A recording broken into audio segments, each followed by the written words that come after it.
Fire. Going live.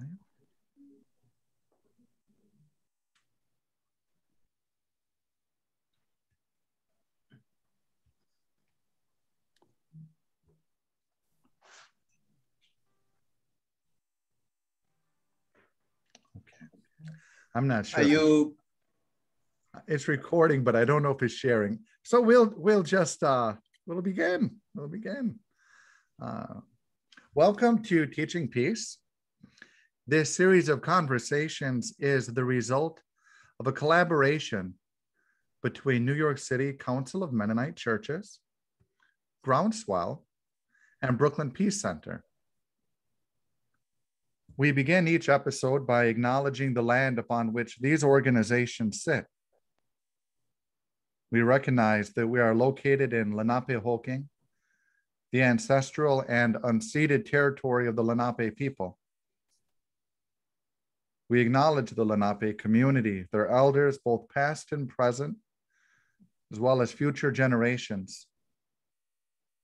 This acknowledgement is part of our ongoing work to dismantle the legacies of settler colonialism and white supremacy.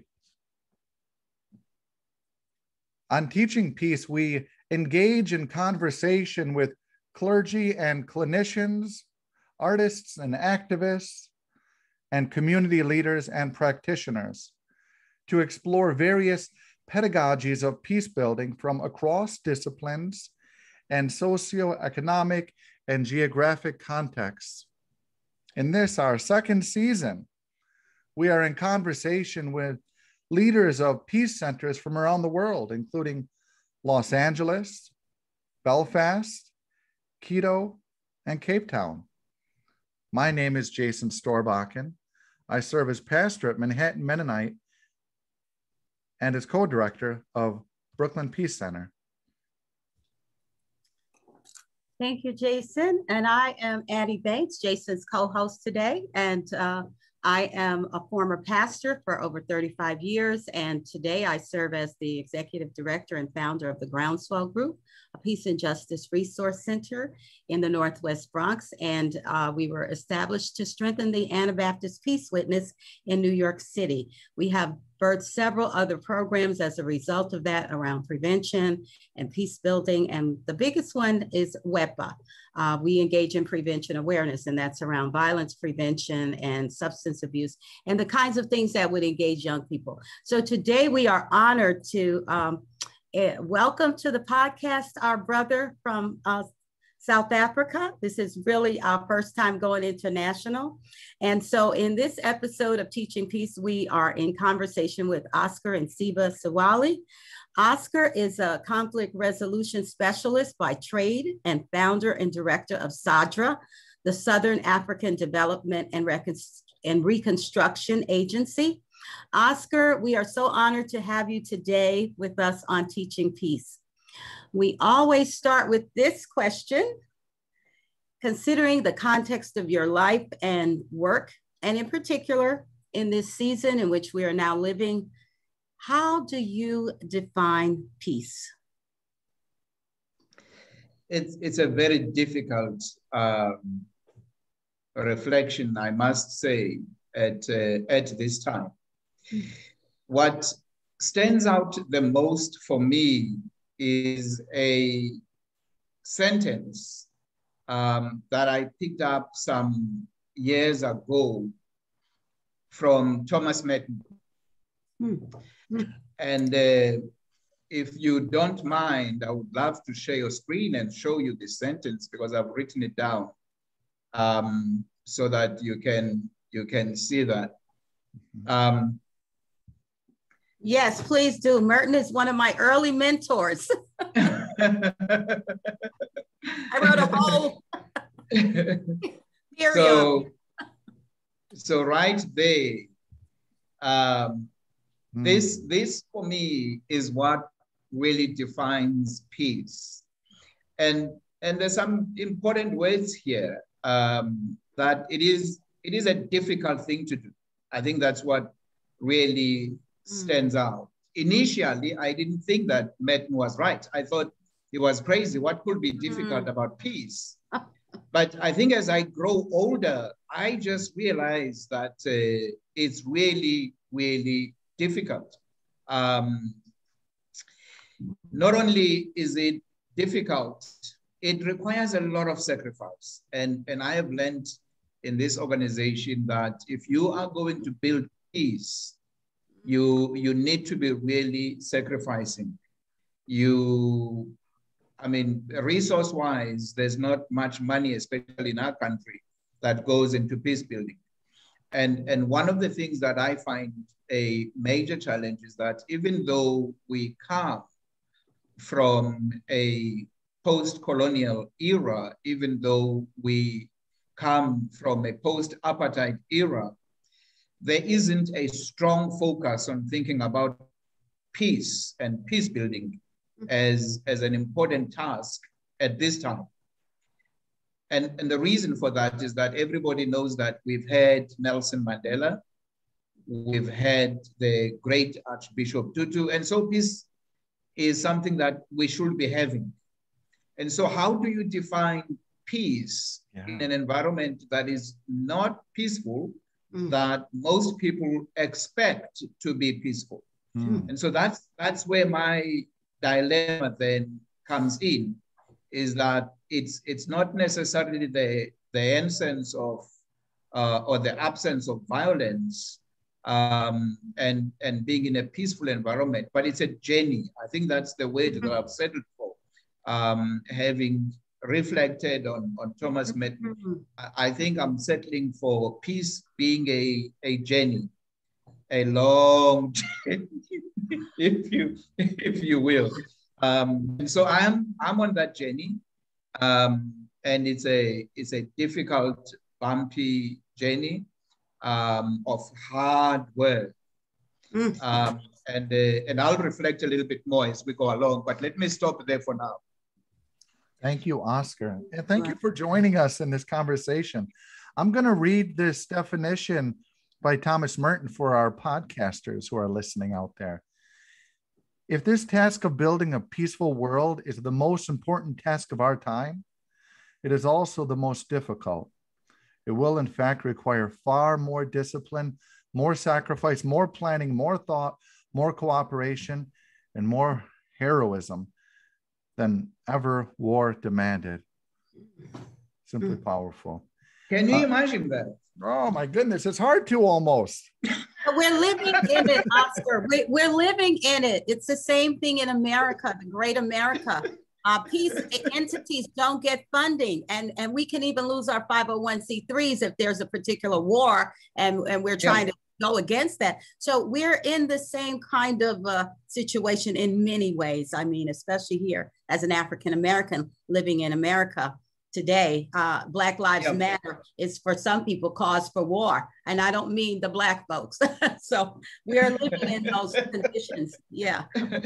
So I mean, I'll speak a little bit more as we go along, but the apathy for peace, which you are experiencing with people who are calling for war, is something that we are also experiencing here, with especially the young people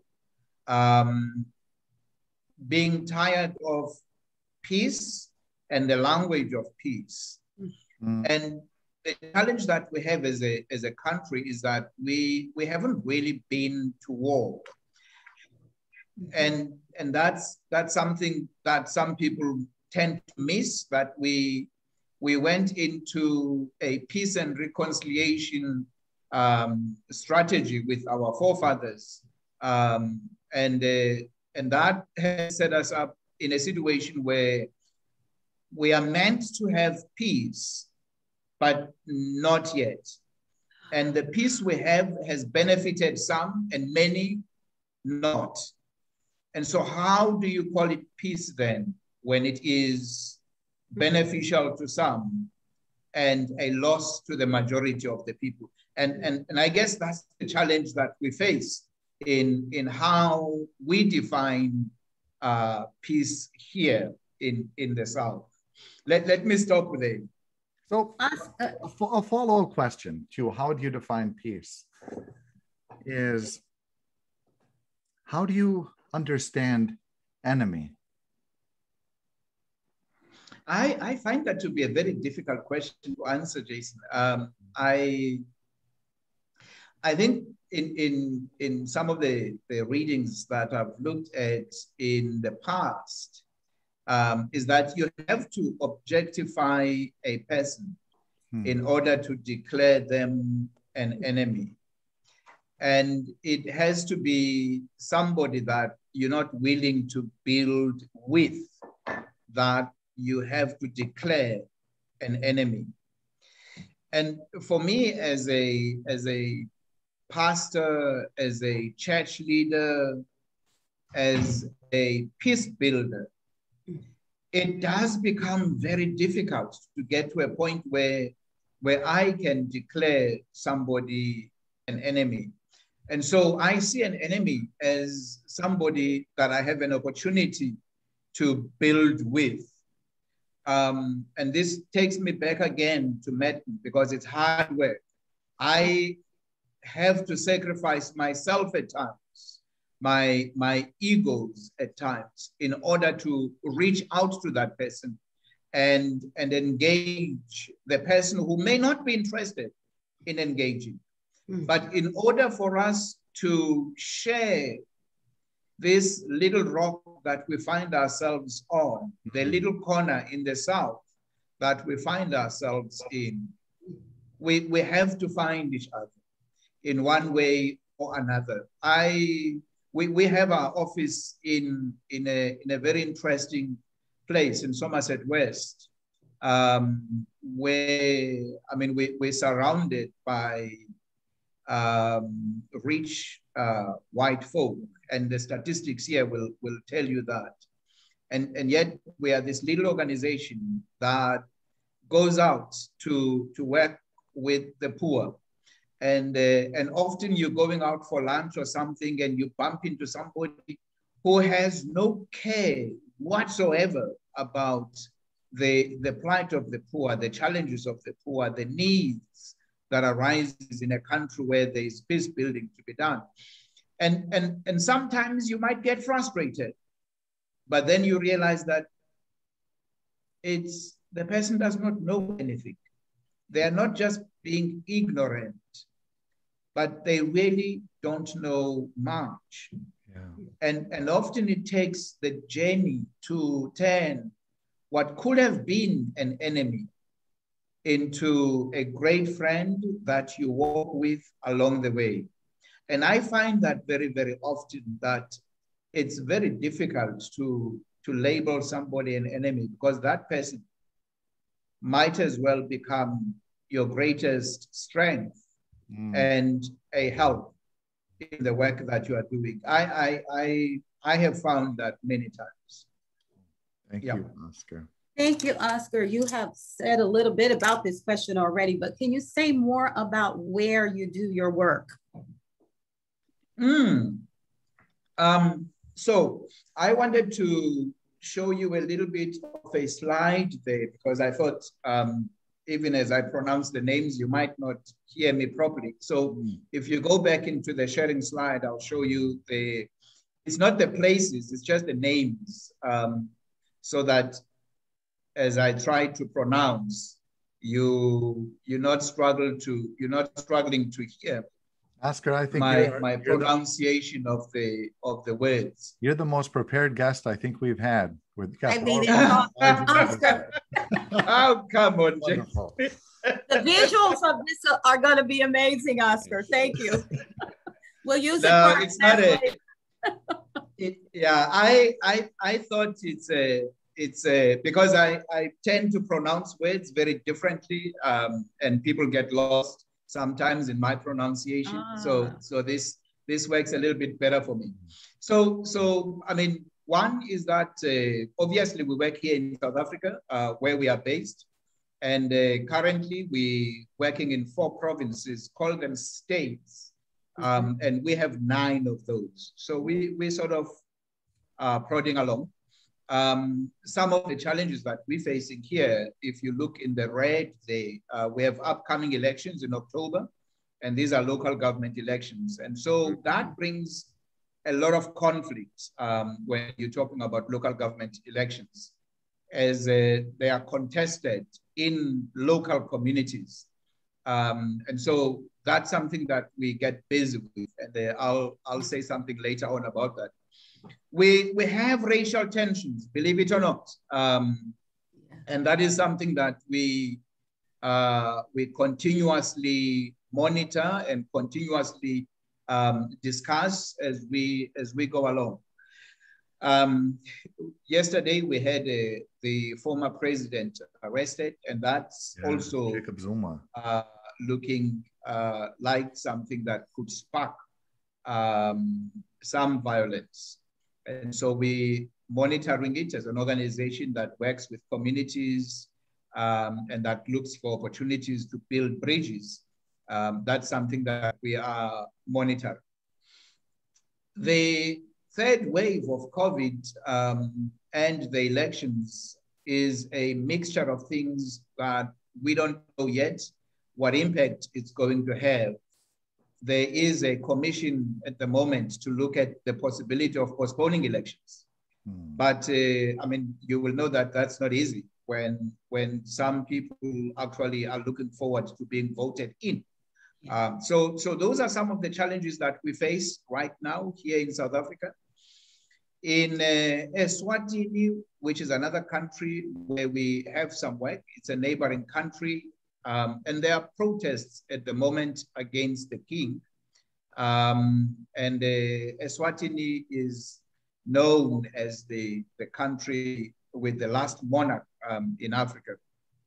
And so there are current protests at the moment. Some people say 60 plus people have been killed.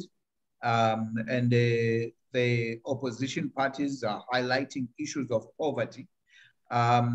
We have some church leaders that we've trained in Eswatini and that we're engaging. And I'll talk about that at some time later on. I highlighted Lesotho because it's often having presidential challenges, and even though there's nothing specific that I'm going to share at the moment, but it's mostly unstable as we go along. And Zimbabwe, you will know, I think you might know even better than me. You have Zimbabwe under one of the countries that you don't trade with. And I think the current president and the former and the one before that. So they've been undergoing economic challenges forever. And then that results in a lot of upheaval in the country itself.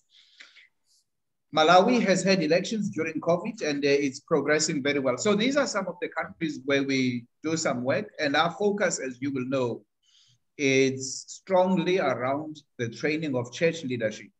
And so within these countries, we work and partner with church leaders whom we train as mediators, who work and intervene at either national or regional space within the countries that they live in. And at the moment, we are engaging with different church leaders from some of the countries, looking at opportunities on how we can find a way forward in some of the challenges that they are facing. One picture from Swaziland or Eswatini, which just depicts what I'm talking about. This is something that I just grabbed from Twitter, where people are talking about the shootings that have been ongoing in that country.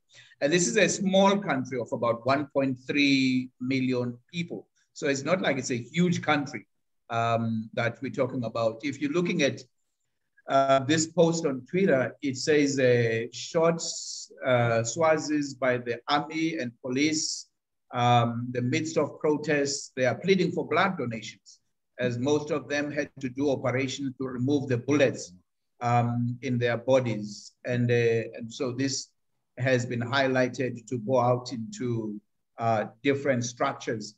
And these are some of the challenges that these countries are facing at the present moment. And so, as I say, we work in very interesting terrain. And that's where we are working at the present moment. I'll share a little bit about some of the actual work that we've done later on with different groups, but I'll pause there for now. Thank you. Great, thank you. Oh, that is amazing. Thank you so much, Oscar. Jason. According to the website for Southern African Development Reconstruction Agency, SADRA, SADRA creates space for peace through conflict mediation, peace training, capacity and team building, and interventions to issues such as school violence and xenophobic attacks. And SADRA offers training to students, primary school through university, pastors, and government leaders. Much of your work focuses on training people, equipping them to become peace builders. What does this look like?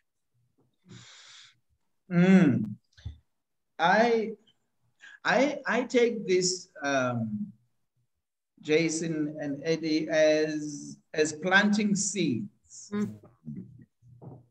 You know, they say when you want a shade in 10 years or 20 years time, you need to plant the tree today. Good. And so that's how I see this work. In some communities, there's no violence necessarily, but you plant a tree. In some communities, there are major challenges that you look at as an outsider and you realize it is almost impossible to start where things are at the moment. So the best thing is to just plant trees around so that in the future, for instance, there are communities that are impacted highly by gangsterism. And when you research gangsterism here, it goes back over 100 years ago. There's a fellow who's one of the police generals who have written a book. And so how do you deal with an over 100-year problem? It's not something that you can just wake up and tackle. So what we do on our side is to plant those trees.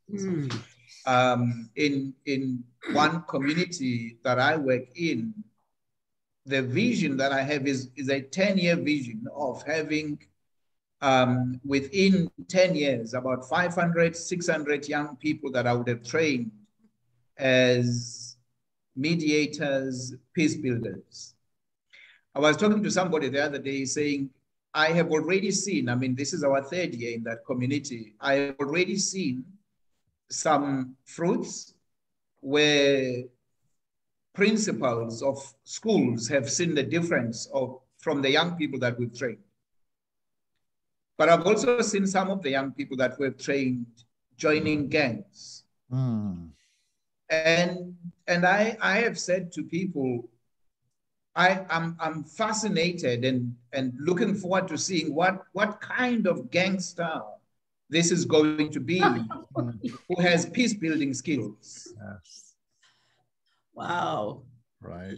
I'm looking forward to seeing how that is going to impact the communities in the long run. I can almost guarantee that a number of the young people that we will train will join the gangs as they have done over the years. But they'll be joining the gang with skills, negotiation skills, mediation skills, conflict resolution skills, peace building skills. How is that going to impact the gangs that they become part of? I can't predict that from where I am. But I look forward to seeing whatever research that will be done in years to come. I might not even be around when somebody is able to point back and say, my goodness, this Oscar caused us a big problem. Here we have gangs who are applying negotiation skills in their setup. So I see it as planting trees. Yes. in different communities. And really, I go out of this office with a big bag of seeds and scatter them around, knowing that some will be on a good ground and they will grow and they will be able to bear a huge fruit.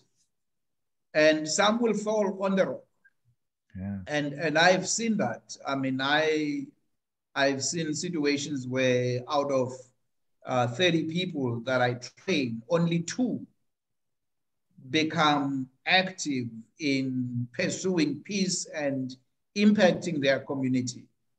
And you go back over and over and over, and you get frustrated because you're looking at others and you're wondering what happened to the rest.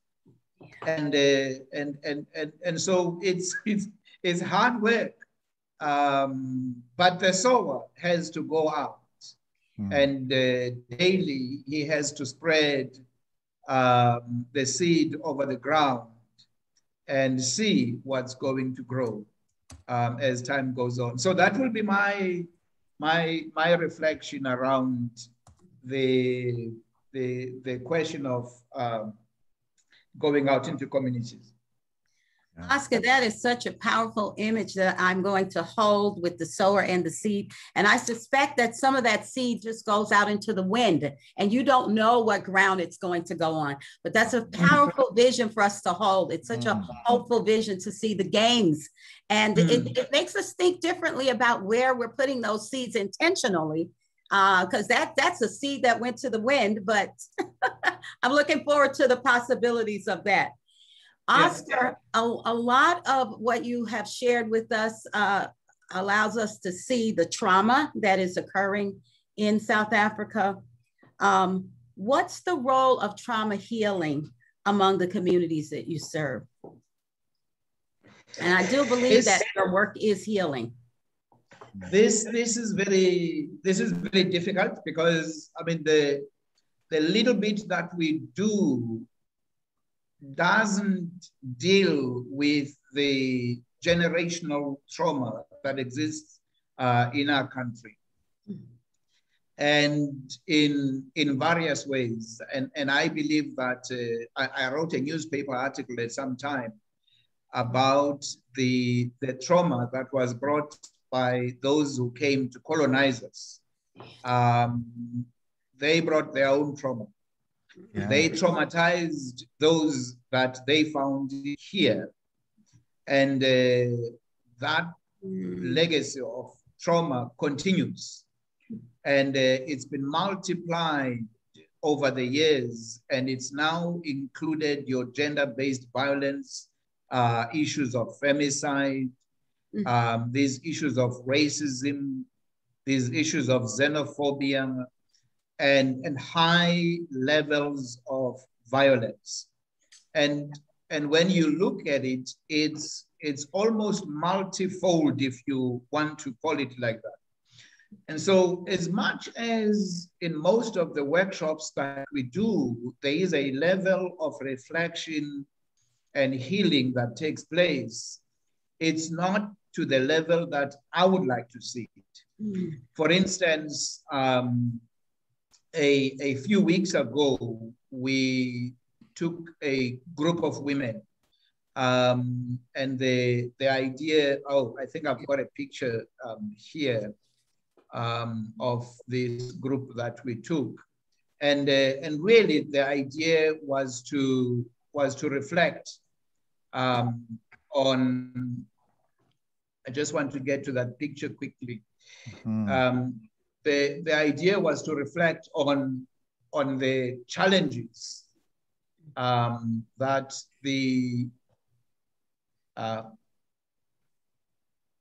so this is what happens when you have slides and things like that. There are times when they don't want to move it. There we are.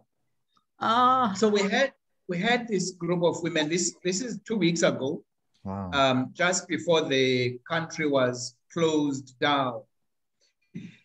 And, you know, the the 2 days that we spent just exploring the impact of trauma from COVID, from gang violence.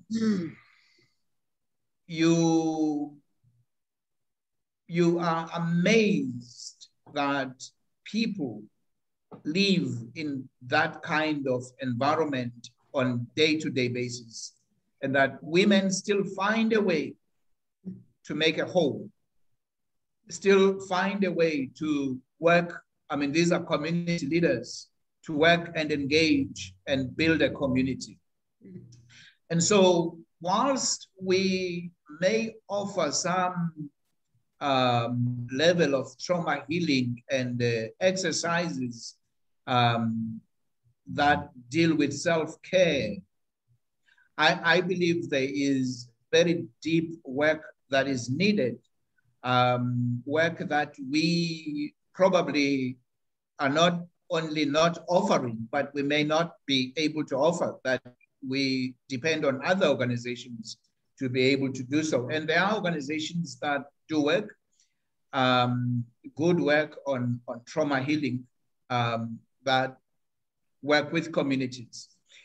But generally, what I find from where we are at, that the levels of trauma, one, from the apartheid era, two, from the levels of gangs and violence that's continuing to take place. So you've got past traumas, you've got present traumas, and all of those are building up within the community. And so what we are able to do at the moment is really a little bit, as I say, not really much. But it's exercises that are able to help people recognize that they are carrying huge sums of residue of trauma, that they need to be able to work on that day by day. We share ideas, especially on self-care. People who work in communities sacrifice their lives for communities, and often sacrifice themselves and not take care of themselves. And so those are some of the things that we have been encouraging, especially to the community leaders and church leaders that we work with. But that's really a drop in the ocean when you think that in schools, we have trauma, especially at the moment with learners who are losing parents to COVID, who at times are not even able to attend those funerals. We are multiplying on some other levels of trauma that have been created by violence in our country that have not been dealt with. So at the end of it all, you look at it, and I guess the major part for me is that I'm always reflecting on the challenge that we face and the traumas that we are carrying from this office, and as well as the communities that we are working with, and how we need almost 1,000 years to run through exercises that can help us and help communities to be able to heal. I was talking to somebody and I said, when you talk about 400 years of a colonial past with an apartheid past, you are almost wanting to double that time in order to bring healing to people. And so 400 years plus has to be 1,000 years if you want to talk about real trauma healing that needs to take place in the community. So that's a challenge that we face. Yeah, thank you, Oscar. To have such a long view, to have such a vision for the time and the capacity that it takes to bring healing, to transform conflict, and to build peace. It takes resources to sustain that work. And I know for you, one resource is your faith. About 10 years ago or so, you felt a call to build peace in South African communities so that the church might be a catalyst for change. Over that time, how has your view of the gospel or the role of the church changed or developed since you first responded to that call? It's been amazing. I mean, there's some beautiful things that I've seen where I've been able to share the gospel in situations that I would never have been able to. I mean, one time I was running a workshop with community leaders right at the end of the workshop, not at the end of the workshop, at the end of the day in the evening. We had just finished. The men go out, they sit under a tree, they get some bottles of alcohol that they brought with them, and they sit and drink. And I had a cup of coffee. I went to stand next to them, and I shared my testimony, how Christ took me from a life of drinking, and how they would never have been able to meet me had I remained in that life. How the country would have lost what I am able to do had I remained in that life. And I shared a number of things. And when I finished, I said, gentlemen, let me not disturb you whilst you are enjoying your drink. And I left. And the following morning, I had 3 people come to me. They were literally crying.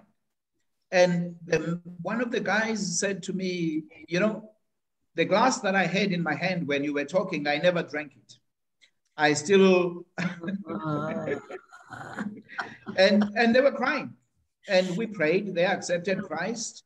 One of the guys from there, later on, you might remember Steve Wiebe Johnson, who is the Mennonite Mission Director who comes to South Africa now and then.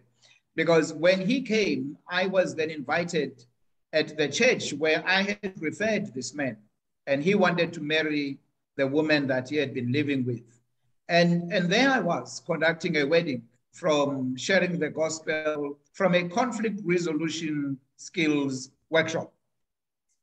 Now, I would never have had an opportunity like that if I was just in the church. And I've had many, many opportunities of sharing the gospel in spaces where I would never have been able to, open to me. So I consider myself to be very fortunate to work in the space that I work in. I am also considering myself very fortunate in that my mind has really broadened in terms of what the church is able to do. Yes. I've been challenging some pastors recently around focusing only on wanting churches to be open during this period of COVID. At a time when the country has run out of hospitals, where some churches could actually become hospitals. And yet the church is missing that great opportunity. I asked one pastor, how would you feel if your church member contracted COVID in the church and died not being able to be admitted at the hospital, when you actually have a building that you can make open and avail to be a hospital at the moment? And I've heard in some places where churches have actually opened up space to accommodate patients. And so I think my mind has really broadened in terms of seeing how the church can really make a difference. I often speak to pastors about taking the pulpit to the street, as Jesus did, and plant it in the middle of the street and minister from there. Because we've missed the opportunity in turning what would have been a verse that says, go ye therefore, and we have made it come ye therefore. And so the church is not visible out there in the streets where violence is, where challenges are. And so it's been exciting to be able to do workshops with pastors, with church leaders. And I'm just going to share one more of these. There's a picture here that I really like. These are church leaders. I mean, some of these church leaders are dealing with conflicts that I would never have been able to deal with.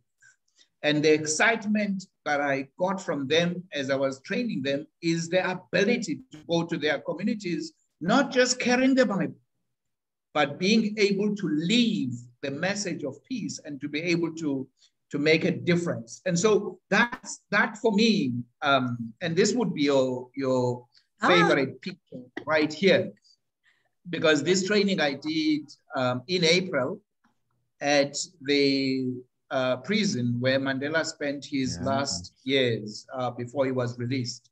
And so they have his statue there. And this, I mean, this pastor here has already helped a church going through conflict in helping them resolve what was a major conflict in the church. And so I think what I have seen is that I have become a huge resource to the church in being able to help the church to deal with conflicts, but also help the church to be able to go out and help society to deal with conflicts. Yeah. It's a beautiful picture when you see a pastor walk into a community situation that is turning violent, and he brings peace in that situation. And he is able to walk out of that place knowing that he has done what he has been called to do. Mm. So it's not just about preaching, but it's about bringing that peace that is so needed in our communities. So I see a big role as a peace builder. You know, I struggled to get into this work of peace building, to leave the church. I am an evangelical. I believe in being behind the pulpit and having my sermon, my Bible with my 3-point sermon and bringing people to Jesus Christ from that point. And I fought with God when he called me out of the church into this work. And for a while, I managed to do both at the same time until God became specific in saying, the church that I want you to pastor is the pastors out there who need to make a difference in their communities. They're not going to trust you when you are going into their churches and you are pastoring a church. They have had their sheep stolen many times. And you know, it's been a privilege in seeing that happen, in going out and seeing pastors trust me because they know that I don't have any other interest except to build the body of Christ where they are at, to share the peace that surpasses all understanding. And my favorite verse where I start is in Matthew 5:9. Mm. And when I start there, blessed are the peacemakers. Yeah. They shall be called sons of God. And so when we start there, we are very clear about the ministry that God has called us to. We move to 2 Corinthians. We have been given a ministry of reconciliation. And we know that whilst we reconcile man to God, we must reconcile man to man. The cross is vertical and horizontal, and both have to be reconciled. And so that's how I see the work that I have to do day by day when I wake up. Thank you. Thank you so much, Oscar. The Church Without Walls, and really living into this text from Paul that says it was now through the church that God destined that his manifold wisdom would be displayed to principalities, powers, rulers, authority. This is the work that you're in right now. This is the call that you've received to express the reconciling, transforming love of God through Jesus. Oscar, I want to go quickly because I see that my computer is saying I'm running out of power and I'm not near a power source. So I'm going to ask this question and plug in. Oscar, today there are many who stress the pacifist message which Nelson Mandela emerged from prison in 1990. while few put an emphasis on his armed rebellion against apartheid, which landed him in prison. How do you hold these two together? Is it a tension? It can be very difficult. And I think especially in the times that we are living in, people, especially young people, don't see the life of nonviolence as a way to go. And that challenge continues to present itself in our current generation. And so in our country, you often hear young people calling Mandela a sellout, calling that dispensation a failure.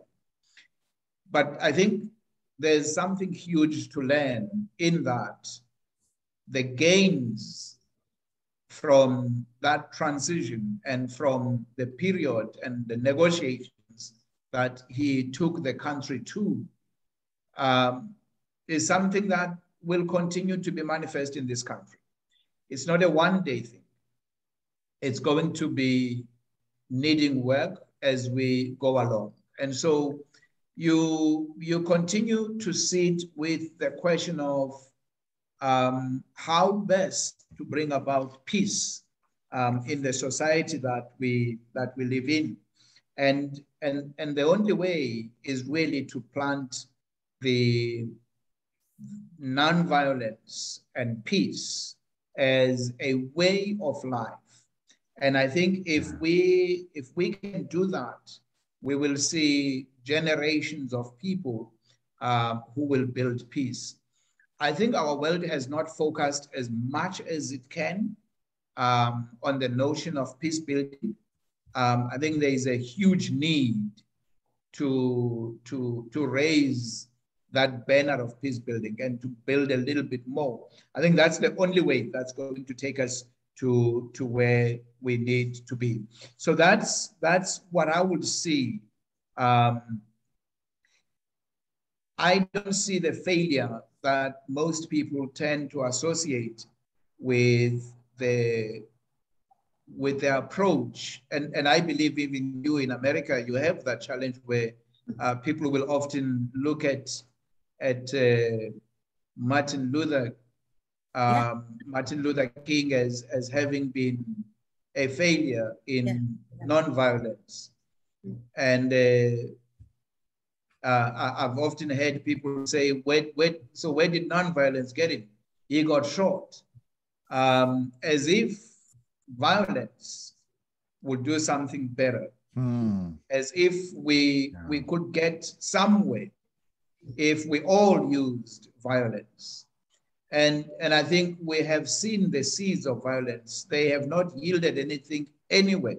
Ever. We have seen sprouts of peace where there has been nonviolence.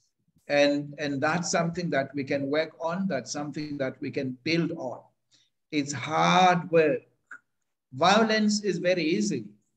It's going out and banning things around, and yet it doesn't achieve what you want to achieve at the end of the day. And yet peace, even though it's hard work and requires us to sacrifice quite a lot. And that's why I often, if you look at all my emails, right at the bottom is Thomas Merton, because I sit with that as a challenge daily. If you're going to build peace, it's hard work. Violence is easier than building peace. And that's the challenge that we face. So we need to choose the role of the hard work and work hard each day. And we need to be asking the Lord of the harvest for more hard workers who want to see peace. And I think the church has not waken up yet to that challenge of peace building. I think they still see themselves watching the space. And so the message of peace is not preached as much in the church. And so there's a need to be able to awaken the church to the message of peace building, to being able to bring people of different races together, different ethnic groups together through the gospel of Jesus Christ. And I think what's really beautiful is the fact that the Gospels are very clear in how they demonstrate that. I was talking to a man here the other day, how much I appreciate what Peter did when he visited Cornelius's house. You know, Cornelius looking at Peter as a Jew, a respectable man, he bows down, which is what any Black folk would do when a white missionary would walk in. And Peter doesn't leave it for another day to talk about how embarrassed he was that this guy bowed at him. Peter lifts him up immediately, restores his dignity immediately. Yes. And he says to him, I am a man just like you. I think of all the statements, everything else that he says after that doesn't matter. The fact that he pulls him up and he puts himself at the same level and he says, we are the same. We are equal. And for me, that's what matters the most. I think the church has a lot to share in building peace and in equipping its people to be able to build peace around the world. So that's how I see what needs to be done, and living within the sphere of nonviolence and not being afraid to be known as being nonviolent, as much as we might be given names, but that's how we will be able to build this world. Yeah. Oscar, this is such an amazing vision that you've given us today. I'm going to let Jason take it away.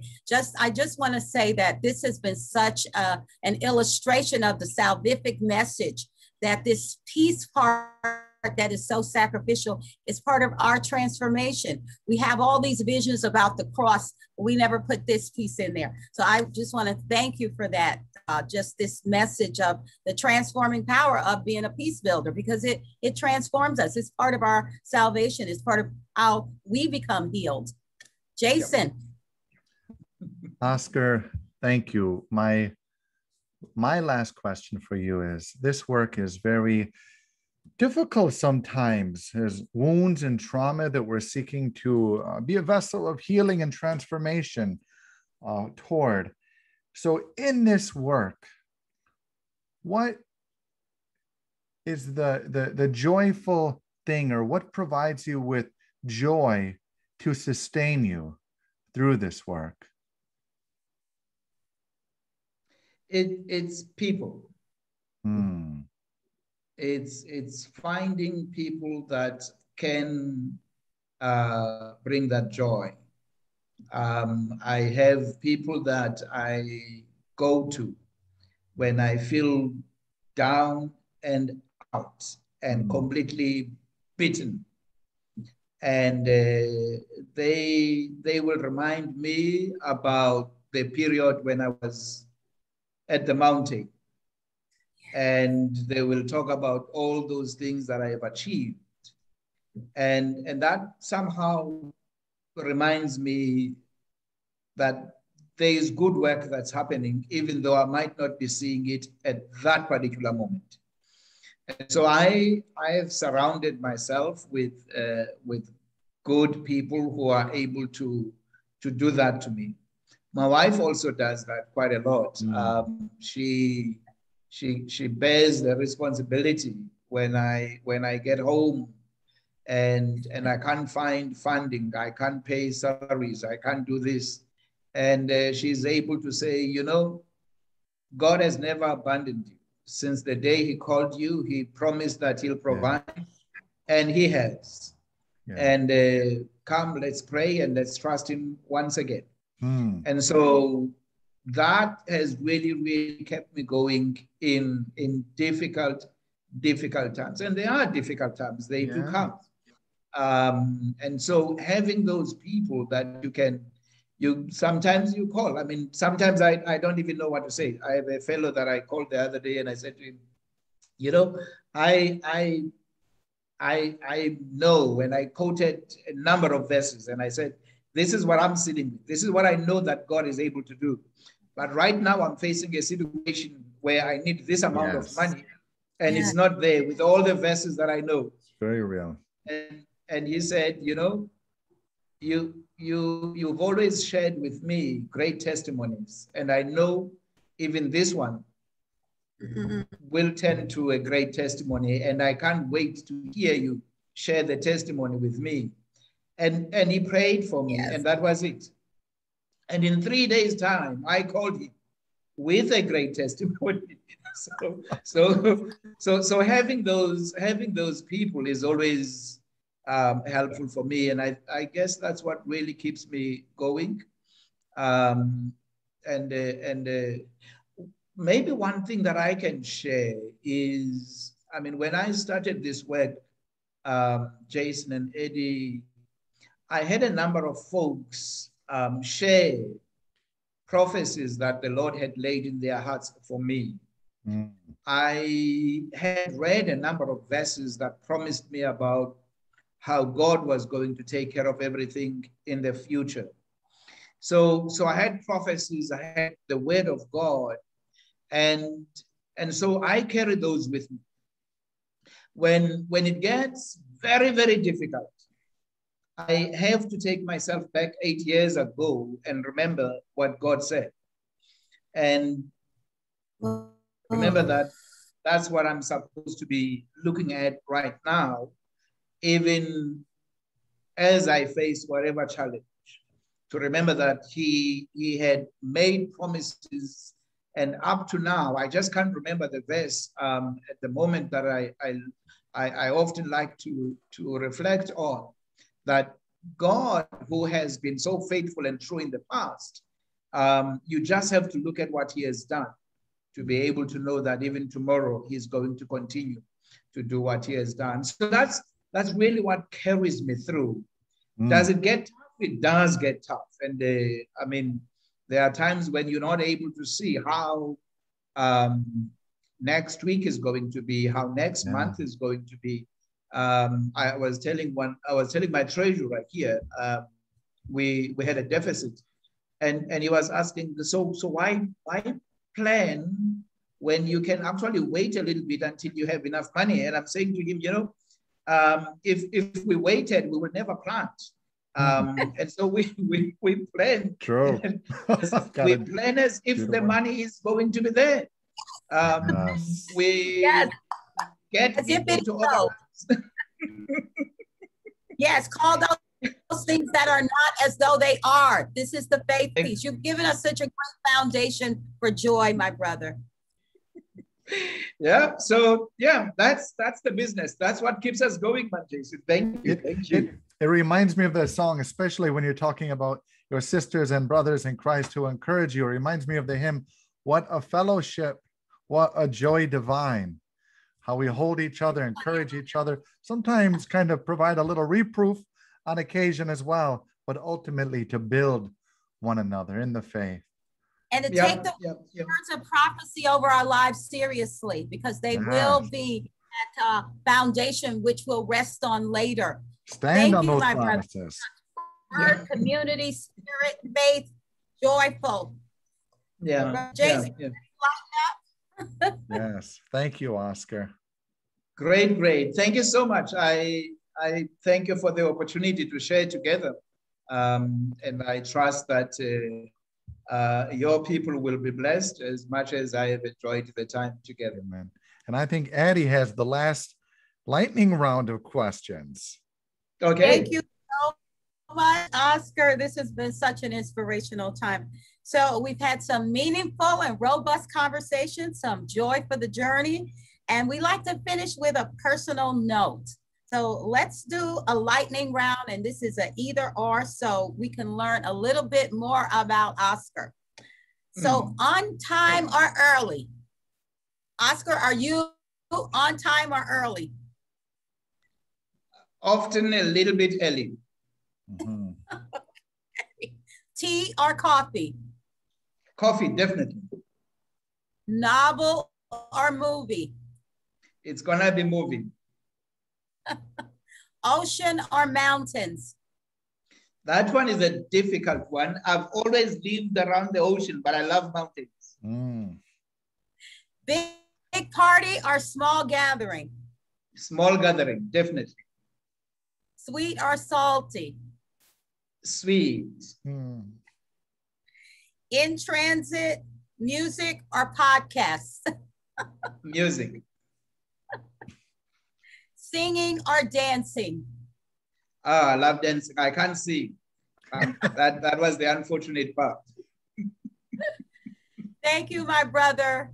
Jason, would you just close us out? This has been such an inspirational time with you, my brother. I can see where we will need to stay together. Thank you for pouring into us today in this. Oscar, thank you for teaching peace by your words and your witness. And thank you to all who tuned in for this conversation. If you want to hear more of these conversations, whether listening on a podcast or YouTube or like today, Facebook Live, remember to like, subscribe, and share. And again, thank you for joining us on Teaching Peace. Stay on the journey. Peace is the way. The way is